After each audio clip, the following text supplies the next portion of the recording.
लोग कहते हैं कि संसार में सुख है, पर कोई ये जानने का प्रयास नहीं करता कि वो सुख नित्य है या अनित्य। भगवान तथागत कहते हैं, इस संसार में सुख है ही नहीं। आप जिसको सुख कहते हो वो अनित्य है, अर्थात वो केवल क्षणिक है। वो निरंतर रहने वाला नहीं है, वो पल में बदल जाता है। इसलिए उसे सुख की कैटेगरी में नहीं रखा जाएगा। चलिए इसे हम उदाहरण के माध्यम से समझने का प्रयास करते हैं। जैसे आप मूवी देख रहे हो, मूवी देख के आपको सुख मिलता है, पर वो सुख केवल तब तक होगा जब तक टीवी चल रहा है। यदि लाइट चली गई तो आपका सुख एक पल के अंदर दुख में बदल जाएगा। फिर आप तब तक विलाप करोगे जब तक लाइट वापस नहीं आ जाती।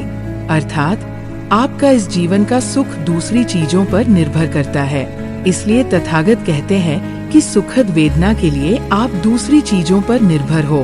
इसलिए वो वेदना नित्य नहीं हो सकती, वो क्षण में बदल जाएगी और फिर उस वेदना के खोने का दुख और विलाप ही शेष रह जाएगा। इसलिए वो सुखद वेदना ही दुख को निमंत्रण है। इसीलिए क्षणिक सुख को सुख नहीं कहा जाएगा। सुख वो होगा जो स्वयं पर निर्भर है। जैसे चित्त को शांत रखना। चित्त को शांत रखने के लिए केवल आपको उस इच्छा को जो बाहरी वस्तु पर निर्भर है, उसको अपने चित्त से बाहर निकालना है। निरुद्ध होने के बाद जो अनुभव होगा वो नित्य सुख है, क्योंकि वो किसी पर निर्भर नहीं है। वही निर्वाण होता है। नमो बुद्धाय। आपका मंगल हो।